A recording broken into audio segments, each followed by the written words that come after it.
How do you maintain ethics and values when dealing with someone who's trying to kill you? On this NSP short, Austin Douglas discusses the importance of a resilient moral compass in combat.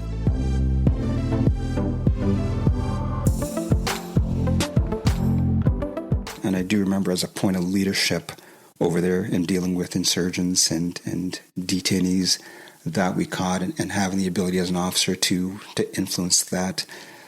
One thing that was very conscious for me was how we were going to treat detainees, right?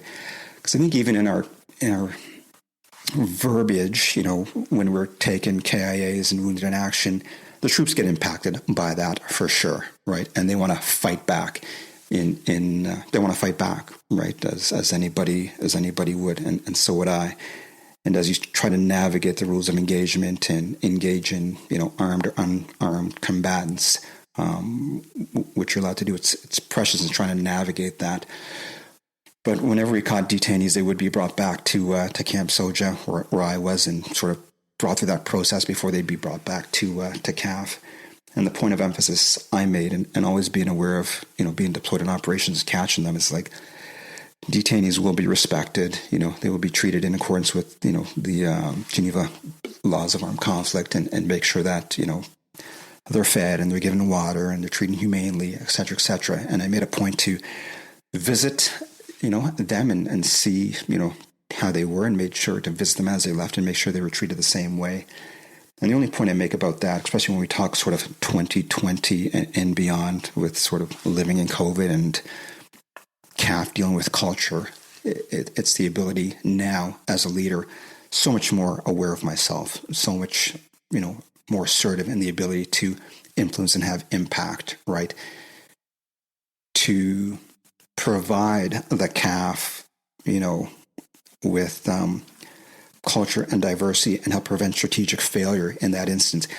Would that have happened without me there? No, we've learned a lot as a force by then, right? And as a culture, and sort of learn how to treat detainees. And there aren't many black officers in the RCR or in the infantry as far as I can remember. So I'm not saying what I did was above and beyond what anybody else would have done. All I'm just trying to articulate is I was very conscious in the moment that everyone's going to be treated respectively and everyone's going to be treated humanely. Because even in, when we anticipated having a curfew, or because, IEDs at night, troops would still be, these people need to learn this and these people need to learn that. But it's like, these are Afghans and they have a name and we're here to help. And as impactful and stressful as it is here on us with taking casualties and KIAs, like that is the core tenet that cannot escape you, right? Otherwise, you lose the morality that you have of why you're there, right? And in the end, you're there to help, right? You're there to help Afghans. And are we fighting an enemy? 100%. But as Canadians and as a Western society, we're there to do that in a certain way. And sure, they're using IEDs and they're using, other methods of engaging us in warfare, but that's what they have, right? I'm sure if we armed them with C-7s and aircraft and artillery, they would fight that way. So you got to show up and prepare for that fight against your enemy in the best way you can, but you can never lose your moral compass.